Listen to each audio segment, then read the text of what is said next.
Muy buenas tardes, bienvenidos a todos a My Economy, el espacio cripto de Radio Intereconomía. Ya lo hemos hablado mucho aquí, mañana es la actualización Dencun de Ethereum, así que hoy vamos a centrar un poco el tiro en los cambios que va a haber en la blockchain y en la red de Ethereum.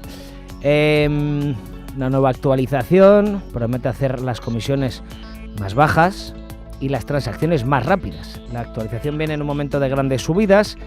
Es vital en estos momentos hablar de una de las patas del ecosistema cripto, que es la escalabilidad. Estos días previos a Dencun, muchos nos han dicho que esperan con ganas la actualización, porque las comisiones en Ethereum se estaban disparando. Otra clave que sacamos de estos días que hemos ido hablando de esto, llevamos un mes hablando más o menos de esta actualización, es que las más beneficiadas van a ser las L2, las segundas capas. Trataremos todo esto junto a Jesús Pérez, fundador de CryptoPlaza, asesor de Fondo Cripto en Luxemburgo. También, recordemos, os hemos ido preparando en Twitter, por si os interesan las distintas opiniones sobre esta actualización, hemos ido preparando un hilo, ahí está, en los que hemos ido poniendo todos los mini vídeos que he puesto, shorts, de las distintas opiniones de los distintos analistas, distintos invitados de esta actualización Dencun. Solo hay una persona que está diciendo que esto es bueno ahora mismo, ¿no? Pero es pan para hoy, hambre para mañana, dijo exactamente, y es Félix Fuertes. Así que os recomiendo que os echéis un ojo a esas opiniones, esas distintas opiniones, porque lo bonito es cuando no todo el mundo piensa lo mismo, ¿verdad? Pero antes de eso, tenemos análisis con Miguel Ángel Sepúlveda, analista independiente. Ya le tendremos conectado por ahí. Tendremos, varios temas sobre la mesa. Además del inevitable que es Bitcoin, la principal cripto ha superado la capitalización de mercado mundial de la plata. Pero también queremos mirar otros titulares del ecosistema cripto. Telefónica está trabajando junto a Bit2Me para permitir transferencias peer-to-peer entre los teléfonos móviles que utilizan su tecnología. Y también lo harían con la empresa de tarjetas Mastercard. También hablaremos de una posible CBDC en Israel, que como conocimos ayer podría permitir que pague intereses. Interesante. Después de la gran subida de ayer, cuando Bitcoin pasó de 68.000 a 72.000 dólares de precio, hoy se han calmado un poquito las cosas, más le vale. El market cap de Bitcoin ha superado ya el de la plata. Algunos apuntan a que el próximo activo de inversión a batir es el oro. Pero, a ver, este trabajo será infinitamente más difícil. Para hacernos a la idea, os voy a dar estas cifras que me han parecido hoy muy interesantes. El oro tiene una capitalización mundial de 14 billones de dólares. 14 millones de millones, para entendernos. El siguiente en la lista, Microsoft, 3 billones de dólares de capitalización de mercado. Le sigue Apple, 2,6 billones. Luego Nvidia, compañía tecnológica de software, de procesadores gráficos también, que lo que ha hecho muy bien es alejarse completamente de su competencia tecnológicamente, y ahora mismo es una empresa imparable, ¿verdad? En quinta posición, Saudi Aramco, la empresa que explota el petróleo, el oro negro en Arabia Saudí, única empresa no estadounidense en esta lista, evidentemente eliminando el oro y eliminando la plata. Luego Amazon y Alphabet. En la octava posición, ojito, en la octava posición, Bitcoin. La lista sigue con otras tecnológicas o también con fondos conocidísimos como Berkshire Hathaway. Y en la posición número 20 tenemos a Ethereum. Os doy otro dato interesante. ¿Cuál me diríais que es la posición de BlackRock en esta lista de capitalización de mercado? Pues no está ni en el top 50. La gestora de fondos BlackRock se va hasta la posición 115. Son las 2:12 de la tarde, 1:12 en las Islas Canarias. Vamos a echar un vistazo a los principales titulares de la jornada. My Economy News.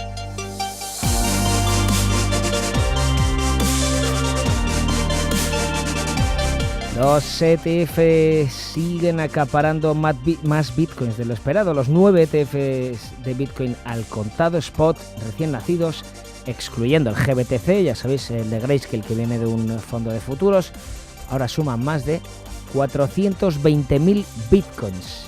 El ETF de Bitcoin al contado, IBIT, el de BlackRock, tiene ya 200.000, casi la mitad, en 2 meses, con un valor de alrededor 14.700 millones de dólares, con los precios actuales más o menos. Telefónica, lo contaba antes en la entradilla, permitirá la transferencia de criptomonedas entre las líneas de sus usuarios. Según Voz Populi, el operador está trabajando junto al exchange español Bit2Me, también junto a Mastercard, para anunciarlo en el mes de octubre. El objetivo de esta compañía de telecomunicaciones es conseguir que sus clientes puedan intercambiar directamente criptos de línea a línea, de un teléfono a otro. No nos vamos de España. La Audiencia Nacional ha rechazado la medida cautelarísima de WorldCoin contra la prohibición de escanear el iris. Es decir, la empresa de Sam Altman, la secundaria, no la de OpenAI, WorldCoin, no podrá seguir escaneando iris de clientes por ahora. La Audiencia Nacional explica que prevalece en el conflicto la salvaguarda del interés general ante los intereses particulares, que son los de WorldCoin. Recordemos, ayer la empresa estadounidense llegó a decir, esto que os leo de la nota de prensa de la empresa, que tiene un tono un poquito personal, ¿no? Un poco como si hablara uno con su ex. Nos decepcionó, dice WorldCoin, que el regulador español eludiera el proceso y las normas aceptadas por la Unión Europea, lo que no nos deja más remedio que presentar una demanda. Seguimos, esto lo comentaremos ahora también con Sepúlveda. Israel anuncia planes para una CBDC que pague intereses. El país anunció en 2021 sus planes de una divisa digital centralizada, aunque no han hecho pruebas piloto todavía. Ahora el Banco Central de Israel, ha detallado que su CBDC se implementará en un modelo de 2 niveles: pagos instantáneos, 24 horas, 7 días a la semana, soporte para pagos múltiples, uso sin conexión, limitación en los saldos, ojo con esto, y una opción para que esta CBDC devengue intereses. Y terminamos con esta. Hong Kong lanza una zona de pruebas para que los emisores de stablecoins vayan comunicando las expectativas que tienen de la regulación con el supervisor. El lanzamiento de este sandbox se produce después de que las autoridades concluyeran en una consulta el 29 de febrero una consulta sobre la regulación de los emisores de stablecoins. Así que durante los próximos meses estos emisores de stablecoins podrán directamente hablar con el regulador. 2:15 de la tarde. Vamos a echar un vistazo rápido a las pantallas.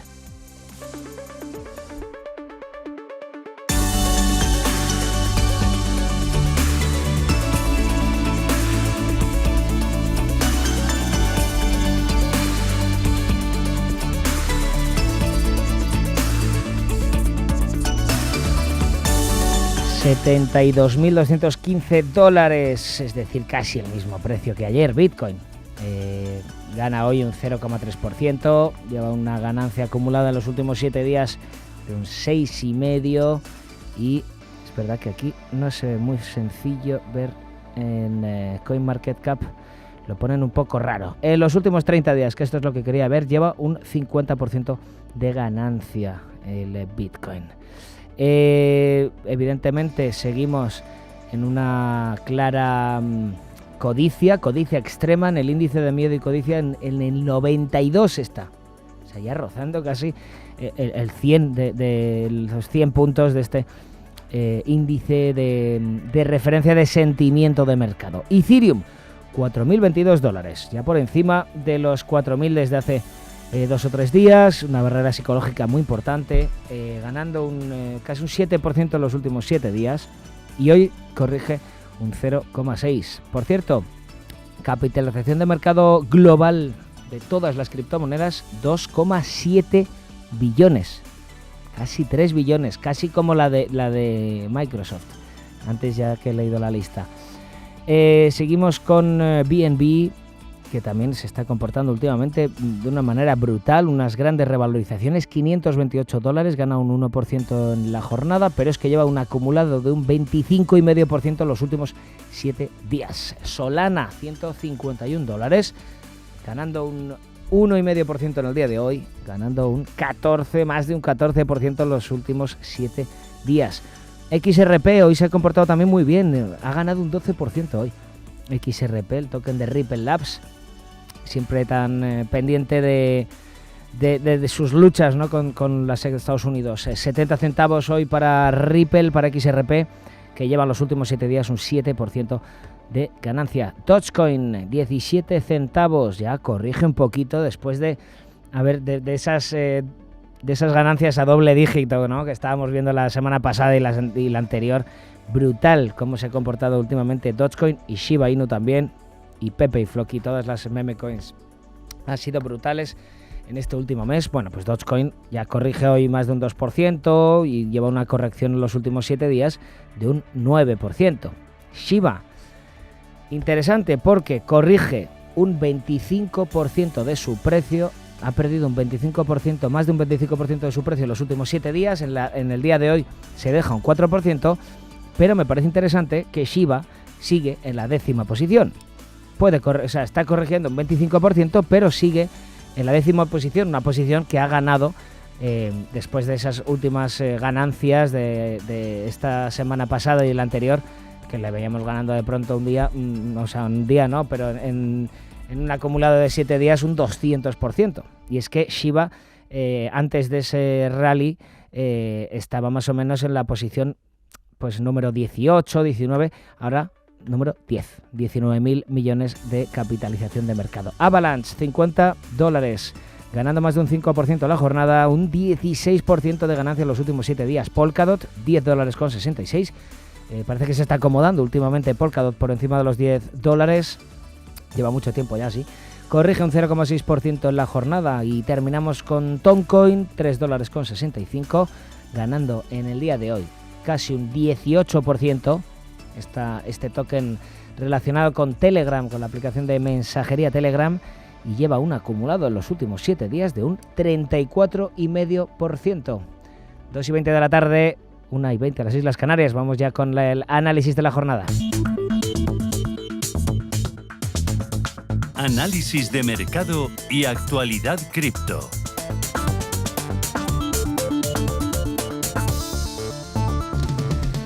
Análisis con Miguel Ángel Sepúlveda. Muy buenas tardes, Miguel Ángel. ¿Cómo estamos? Buenas tardes. Escucharemos... Sí, ya te tenemos por ahí. Hola. Genial. Buenas tardes, Pedro. ¿Qué tal? Aquí estamos una vez más, encantado.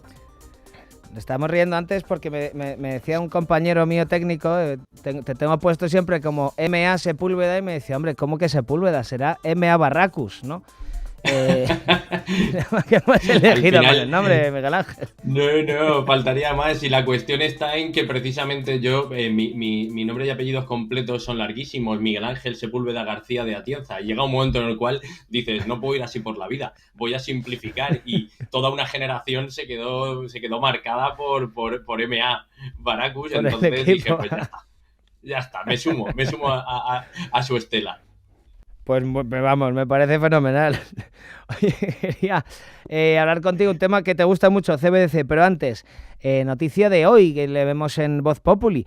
Telefónica y Bit2Me anuncian, que permitirán en el mes de octubre, se supone que lo van a anunciar del todo, la transferencia de criptos entre líneas entre sus usuarios, es decir, entiendo que P2P, ¿no?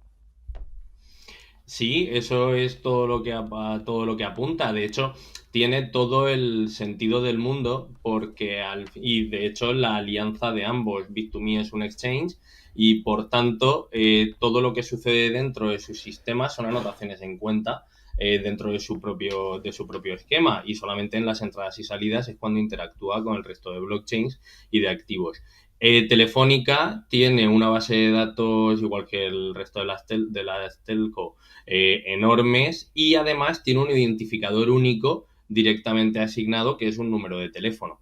Entonces, al final, tiene todo el sentido que, igual que en un ecosistema cerrado, donde al final ambos aportan una parte de tecnología y base de datos de usuarios, se permita transaccionar de una forma cómoda, porque al final es cambiar una inscripción en cuenta del cliente A al cliente B y la gestión del número de teléfono. Sí me llama la atención la cuestión, y imagino que especulativa pura, pero será de las cuestiones técnicas que deberán abordar, el que un número de teléfono no siempre termina siendo nuestro para siempre. Entonces, ¿quién no ha llamado en alguna ocasión a un número de teléfono que hace 5 años lo perdió el antiguo titular, Sí. te lo han reasignado y entonces te coge te coge la llamada o te responde el mensaje alguien que no es quien tú esperabas? Y claro, esa situación ahora sería más conflictiva a la hora de resolverla, porque Podría estamos ser como un asociando Bizum, datos de ¿no? pago. Claro, es como con Bizum, pero Bizum, por ejemplo, solamente lo tienes asignado a una plataforma, tu número de teléfono está asignado Mm. al sistema Bizum en una única plataforma. Entonces tú al final cambias de teléfono, vuelves a asociar tu cuenta con tu teléfono. Y además hay un proceso de KIC también por parte de las entidades. Es decir, simplemente es una cuestión de tiene pues, todo el sentido del mundo que ambas empresas que encima ya están forman parte a nivel de inversión. Telefónica ha invertido en Sí. Bit2Me y encima esas sinergias de alguna forma salen naturales, y lo que sí es cierto es que con la proyección internacional que tiene Bit2Me y el alcance internacional que ya tiene Telefónica, si consiguen forjar una buena herramienta, pues es cierto que pueden capitalizar mucho y ser los que tengan almacenados o en custodia muchos criptoactivos de sus usuarios. Has hablado antes del KIC, del Know Your Customer, de Bizum.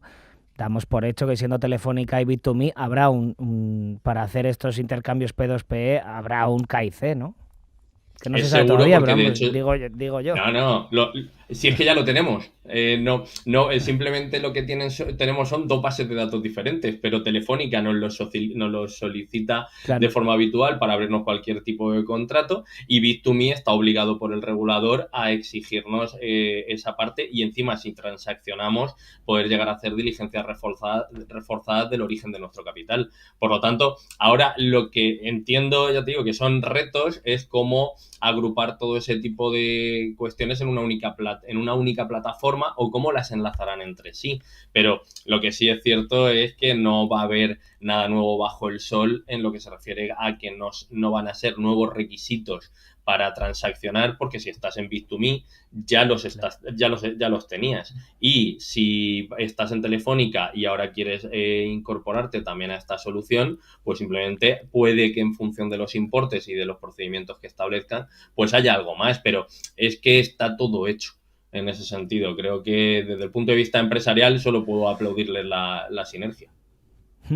Al final el custodio acabaría siendo Bit2Me, entiendo, ¿verdad?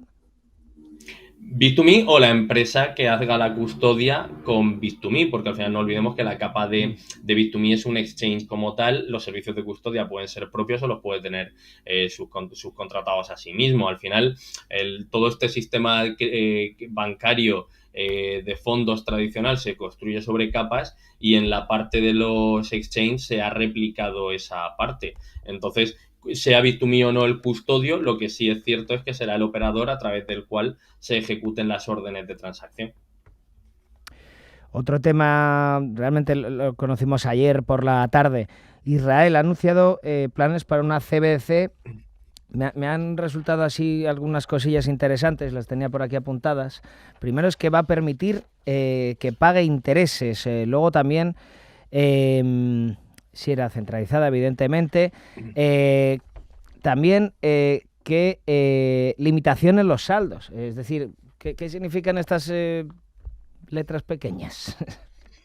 Pues al final, que en el diseño de todas las CBDCs actuales están las cuestiones asociadas a la propia tecnología y a la propia CBDC, y luego los efectos colaterales deseados y no deseados que pueden generar los bancos centrales cuando implementen esta tecnología. Entonces, aquí hay tres jugadores en escena que son los que están conformando los movimientos de los bancos centrales a la hora de hablar de sus CBDCs.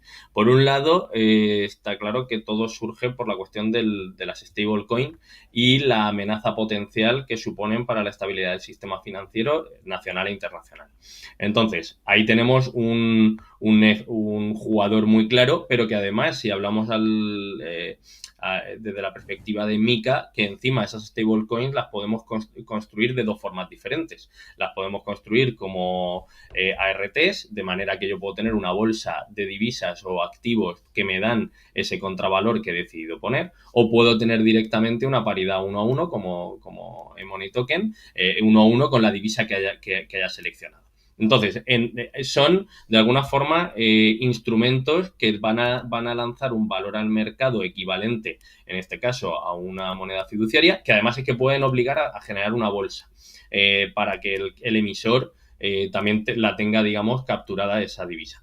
Pero es que por otro lado tenemos a la banca comercial. La banca comercial, que es el que de verdad genera toda la mayor cantidad de dinero en el mercado, porque el Banco Central al final solamente emite directo al mercado lo que son billetes y monedas en una masa monetaria muy estrecha, que podríamos, la M0, que es donde está todo eso y que al final es deuda respaldada directamente por el Banco Central. Todo lo demás interviene la banca comercial. Y la banca comercial tiene dos actividades principales.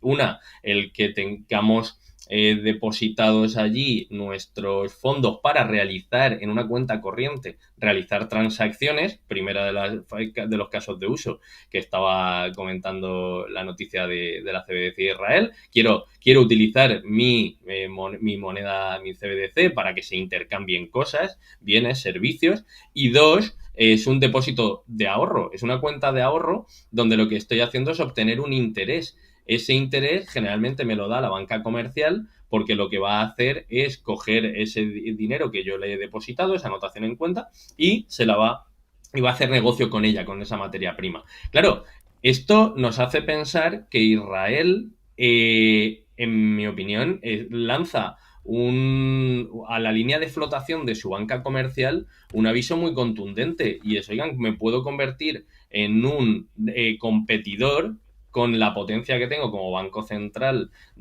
nacional, en el cual los usuarios me depositen a mí las CBDCs que yo he emitido y yo les remunere con intereses directamente. Entonces, ¿qué pasa? Todo eso agita todo lo que es el flujo de capital, porque una de las cuestiones que hablábamos y que citabas también, que es una limitación en la emisión. Nosotros supongamos ahora que esto es las monedas al final y los depósitos tienen dos riesgos principales. Uno, que es el riesgo de contraparte, y otro, el riesgo de liquidez. Son los principales. Si el riesgo de contraparte, el Banco Central, que es el emisor, por pura definición no lo tiene. ¿Por qué? Porque es el que emite. Por lo tanto, la banca comercial está en peor situación que el Banco Central, porque tiene un riesgo de contraparte que el Banco Central no tiene.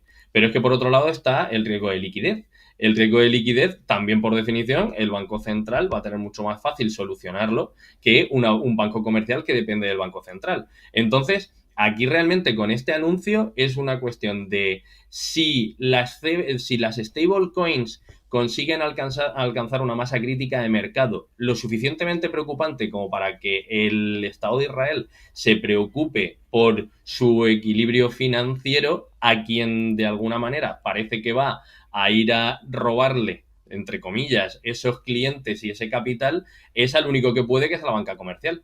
¿Cómo? Generando una serie de productos que son equivalentes pero con mayores garantías. Entonces es una historia complicada y de no fácil solución. Pero a ver, Miguel Ángel, o sea, puede ser como decirlo un poco como una amenaza, pero no van a querer competir contra sus propios bancos comerciales, ¿no?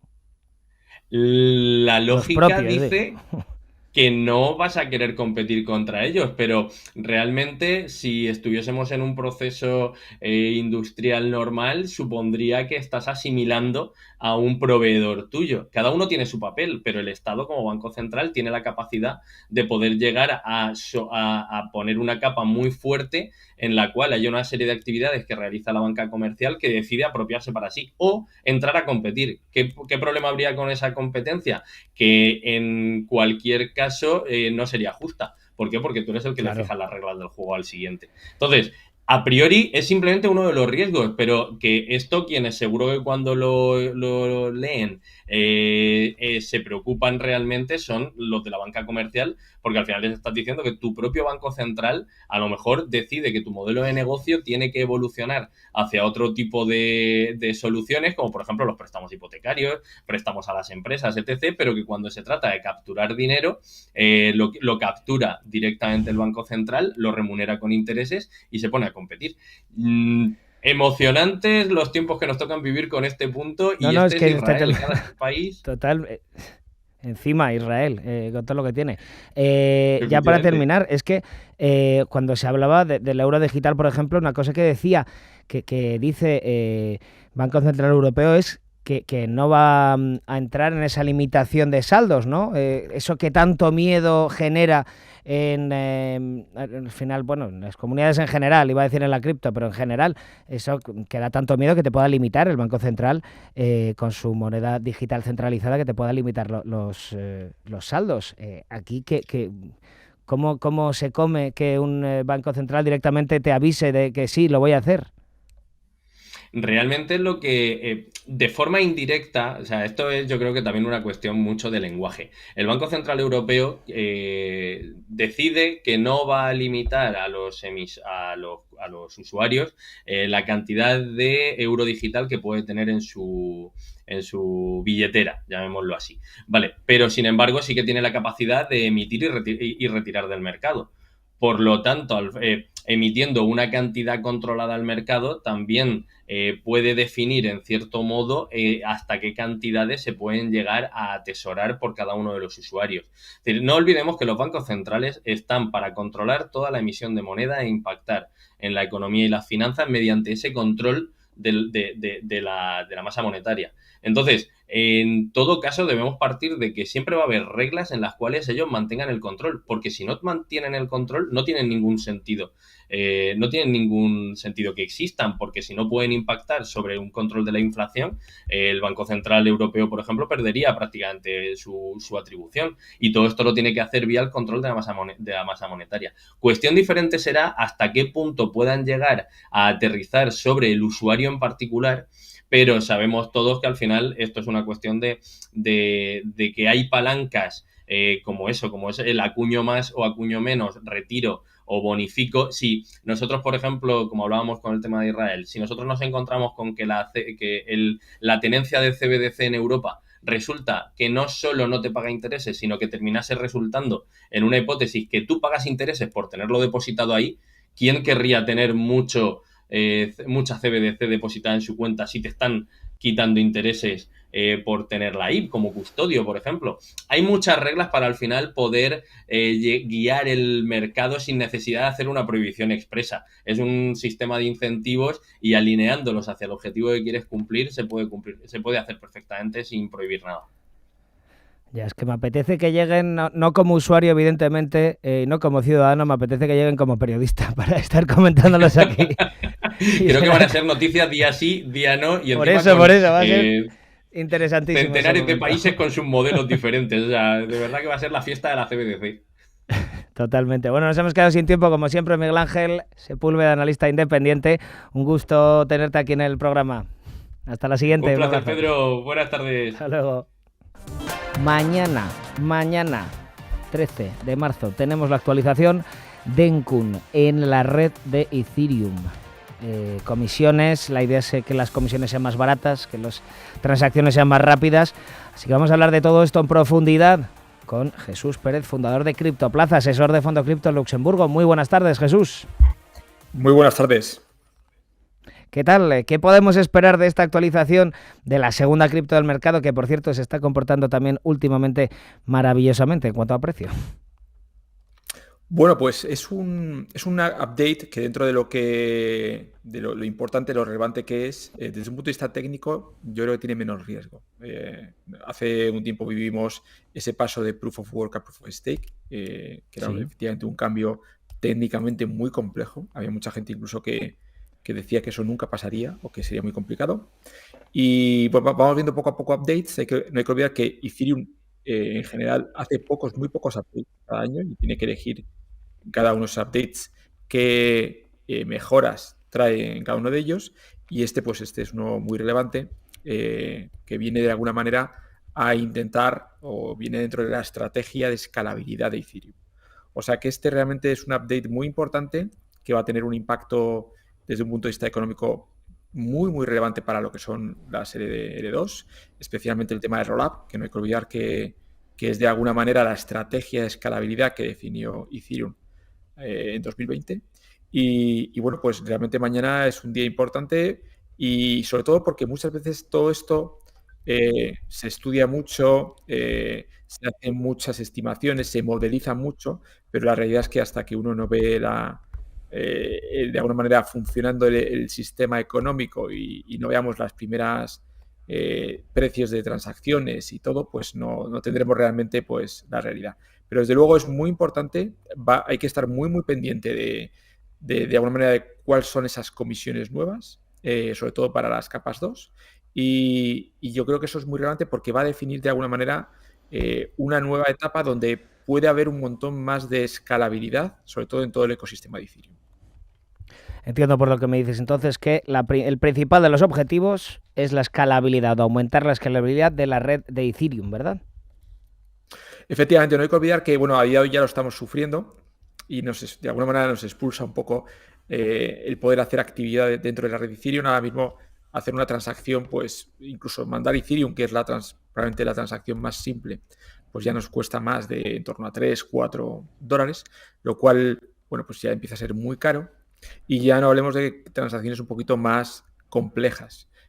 Cambiar, por ejemplo, un token con otro dentro de la red de Ethereum con Uniswap, por ejemplo, pues ya tiene un coste bastante elevado. Claro, esto era algo previsible que pasara y esto, cuando hay encima mucha actividad económica, pues la red de Ethereum se convierte en un recurso muy demandado y por ese motivo están surgiendo todas estas capas 2, que ahora sí que podemos ver un poco estadísticas, que están tratando de recoger un poco esa actividad en una etapa o en un nivel por encima de Ethereum. Estaba aquí apuntándome un poco las 5 W del periodismo, ¿no? Claro, me interesa, joder, ¿cuándo es? Mañana. ¿Cuándo se ha elegido aposta esta fecha? Viendo las grandes subidas que estaba teniendo el mercado cripto, ¿se ha aprovechado un poquito esa inercia o esto estaba ya pensado desde hace mucho tiempo? No tiene nada que ver, de hecho, predecir el mercado es algo tremendamente complejo y bueno, es algo que estaba planificado y generalmente Ethereum lo que trata es de buscar paquetes de mejoras. Cuando entiende que hay paquetes que son urgentes, pues los va planificando y en esos paquetes es donde vamos viendo de alguna manera que van entrando pues todo lo que da tiempo hasta ese momento, ¿vale?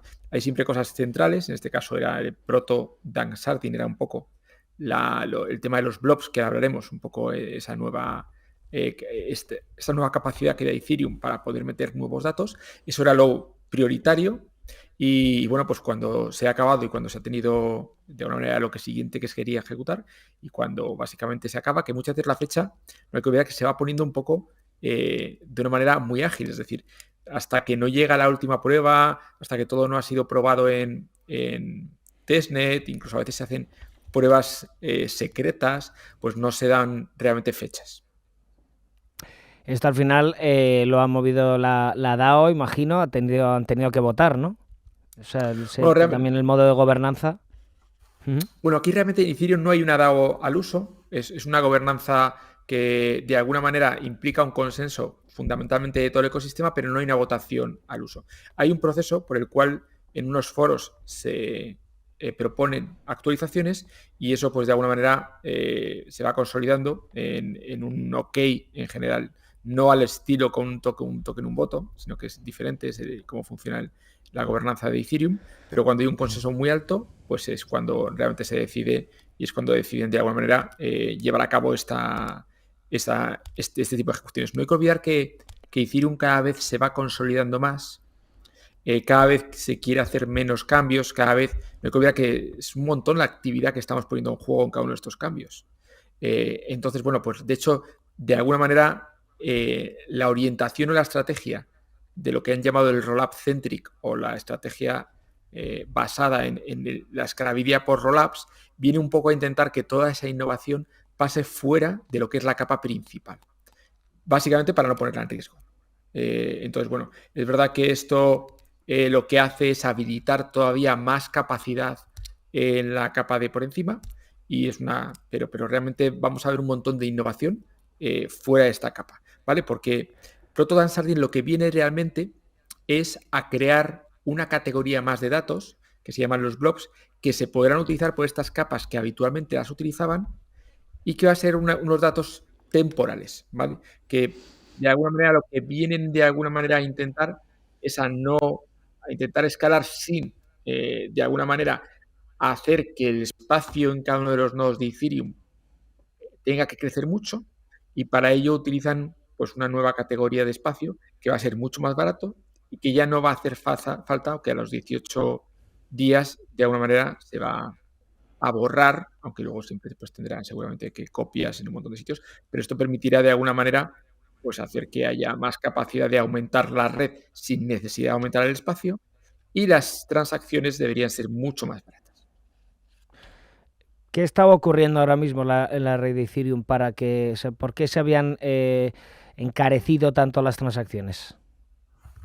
Bueno, al final no hay que olvidar que el objetivo de Ethereum es que cualquier persona pueda tener un ordenador o pueda ser un validador de esta red. De hecho, ayer hicimos una entrevista con uno de los proyectos que se llama DAppNode, que permite comprar una especie de ordenador que uno se puede instalar en su casa y que le permite validar Ethereum. Claro, para que esto pueda ser posible, tenemos que tener un límite de lo que pueden tener esos ordenadores, porque si exigiéramos mucho, nadie podría tener un ordenador como si dijéramos, con tanta capacidad. Entonces, claro, si limitamos lo que tiene que tener ese ordenador que nos podríamos instalar todos, cuando llega una actividad o cuando hay momentos donde la actividad sube mucho, porque hemos visto que estos últimos meses pues hay un montón de aplicaciones, pues evidentemente el precio sube, porque no deja de ser un mercado en el cual el precio de ese recurso que es desplegar en Ethereum, pues fluctúa en función de la demanda. No hay que olvidar que lo que quiere realmente el objetivo final de blockchain es que todas las aplicaciones se ejecuten en blockchains. O sea, estamos hablando de que, y hablábamos en otros programas, queremos que y de hecho ya está pasando, que el futuro Facebook corra en esta arquitectura. Entonces, claro, tener todo el Facebook en un ordenador en todas las casas es complicado, con lo cual hay que pensar formas en las que solo la parte más importante estén esos nodos de todo el mundo y haya otras capas por encima que puedan hacer de respaldo o puedan ampliar esta capacidad. Y cómo al final entonces las beneficiadas entendemos que son las segundas capas, ¿verdad? Sí, mira, aquí teníamos un gráfico para que veamos un poco la idea de cuánto están estas capas extendiendo la capacidad que tiene Ethereum transaccional. Estamos hablando que a día de hoy las capas por encima, en términos de transacción de actividad, son 9 veces la actividad de Ethereum. Y eso que estas capas han vuelto a ser un poquito caras. Porque incluso aunque estas capas son mucho más baratas, siguen teniendo que pagar Ethereum y de hecho de alguna manera esta actualización lo que hace es reducir o debería reducir mucho lo que pagan estas capas por encima, ¿vale? Luego habrá que ver efectivamente si esta reducción hace que vuelva a explosionar otra vez la actividad, porque claro, si estas capas a lo mejor estamos hablando pues de todas estas capas aquí vemos por ejemplo Arbitrum, veis ahora por ejemplo Optimis, claro, todas estas tenían una transaccionalidad que también empezaba a tener unos ciertos límites y que empezaba a tener también un cierto coste. Pensar que esto de alguna manera vuelve a poner o debería poner ese coste otra vez muy, muy bajo. O sea que solo debería volver de alguna manera a ser tan caro dentro de lo que cabe en esas capas 2 que son más baratas si viéramos una explosión de actividad, que es lo que se prevé. Porque, como digo, el objetivo de Ethereum es que todas las aplicaciones y toda la tecnología corran sobre estas arquitecturas. Estamos hablando de que el objetivo de esto es que demos capacidad, básicamente, que sea el próximo Amazon Web Service. ¿Cómo? Incorporarlo dentro de... Sí. O sea, este será el futuro, o tal y como se entiende estas arquitecturas, esto van a ser el cloud del día de mañana. Es muy probable que cualquier aplicación o cualquier empresa que quiera tener aplicaciones online, muy probablemente una parte de ellas tenga que desplegarlas en blockchain públicas. Entonces, claro, estamos hablando de una capacidad brutal. Lo que ahora mismo están en servidores de Amazon o en servidores de Google o en servidores, pensar que el objetivo de toda esta arquitectura es que todo esto acabe pasando a estar en una blockchain pública. Joder, ¿qué más detalles a ver que nos puedas contar ahora que nos quedan nada? Nos quedan 4 minutillos, pero por aprovechar bien el tiempo. Bueno, pues yo creo que lo que habrá que estar muy pendiente es precisamente de cómo, qué impacto tienen las fees. No hay que olvidar que a día de hoy Ethereum, si lo vemos, aquí tenemos una categoría, gran parte de lo que a día de hoy consume Ethereum es DeFi. En segunda categoría, L2. Eso es lo que debería reducirse mucho. Segunda categoría, transferencias de ETH. Tercera, NFTs, que voy a subir. Y luego ya tenemos alguno más. Bueno, lo que vamos realmente lo que debería pasar ahora mismo es que ese gasto de 5,2 Ethereum diario en 7 días, bueno, 5.262 Ethereum, debería reducirse muchísimo, ¿vale? Entonces Ethereum debería cobrar un poquito menos, pero o debería empezar de nuevo esas redes a tener tanta actividad que volvieran de alguna manera a generar incluso eso. Pero en el corto plazo, digamos que hemos abierto a que esas redes consuman muchísimo y ya por un precio menor, porque esta nueva capacidad les va a dar mucha más capacidad. Entonces yo creo que habrá que estar muy pendientes de esto. No hay que olvidar que esto es Ethereum. A día de hoy Ethereum, uno de los proyectos que va muy bien, es porque está quemando 1,4% a día de hoy, con toda la actividad que hay, con esta gran cantidad, prácticamente anualmente, si lo analizamos, estaríamos quemando el 1,5% de su emisión. Es decir, que si estamos ahora mismo en 120 millones aquí de Ethereum, aquí lo podemos ver, si seguimos así, bajaremos de los 120 millones de Ethereum. Es decir, estaríamos entre lo que se llama a día de hoy el primer activo deflacionario. De hecho, a día de hoy lo está pasando. Sí. Y ya para terminar, ¿va a haber algún cambio en los tokenomics? ¿Va a haber ahí cierta preocupación? Puede ser de las opiniones que hemos tenido en el programa, por eso te pregunto. Cambio en los tokenomics no hay absolutamente ninguno. La IP, la que se definió como lo que se quema, lo que se distribuye, todo eso no cambia. Lo único que puede cambiar es la demanda o la oferta de ETH. Pero realmente como tokenomics esto no define absolutamente. O sea, lo único que viene de alguna manera es crear nuevo espacio más barato, ¿vale? Pero en principio no debería, ya vemos que tiene un impacto en el peor de los casos del 12% y se va a seguir quemando exactamente lo mismo. Lo único que hemos hecho ha sido de alguna manera habilitar un poco más de capacidad a algo que estaba ya muy colapsado. Jesús, la semana que viene comentamos, no sé si la semana que viene podremos ya haber visto algún cambio en la red o si igual es demasiado pronto. Vamos a verlo. Sí, ¿no? También otro tema muy interesante también será seguir muy de cerca, que creo que también es lo que más impacto va a tener, la futura aprobación del ETF de ETH, de Ethereum, ¿vale? Va a ser una aprobación más difícil, mucho más complicada. Mucho más compleja, aunque es cierto que ambos activos, o parte de lo que de las razones que argumentaban para la aprobación del ETF de Bitcoin, era el hecho del precio, de cómo de alguna manera la potencial manipulación de mercado. Yo creo que en todo ese tipo de argumentos, además estando Ethereum además como un futuro dentro de Chicago, del mercado de futuros de commodities, esa parte probablemente no vaya a haber, o legalmente no creo que haya mucha discusión, porque realmente, pero es verdad que yo creo que hay un tema importante, y es que desde Proof of Stake, Ethereum cambia de un Proof of Work a Proof of Stake y ya reparte una rentabilidad. Esto evidentemente lo posiciona ya o le da una cierta argumentación a los que quieren no aprobarlo como commodity de que podríamos estar hablando de una security, ¿vale? Porque realmente, yo creo que es lo que va a pasar muy probablemente, el ETF de Ethereum se aprobara, que habrá mucha discusión, estaríamos hablando del primer commodity de Proof of Stake y estaríamos abriendo la puerta muy probablemente a que más protocolos de este tipo pudieran entrar. Entonces va a ser algo importante. Una aprobación del ETF de Ethereum tendría un impacto brutal en el precio y desde luego, si ya hemos abierto los criptoactivos para el mercado institucional, esta sería la apertura definitiva de todos estos activos. Pues lo comentamos la semana que viene. Jesús Pérez, fundador de Criptoplaza, asesor de Fondo Cripto en Luxemburgo. Muchas gracias por contarnos todo esto de la actualización de Dencun, que además la tenemos ya mañana. Totalmente. Un placer. Un abrazo, hasta la semana que viene.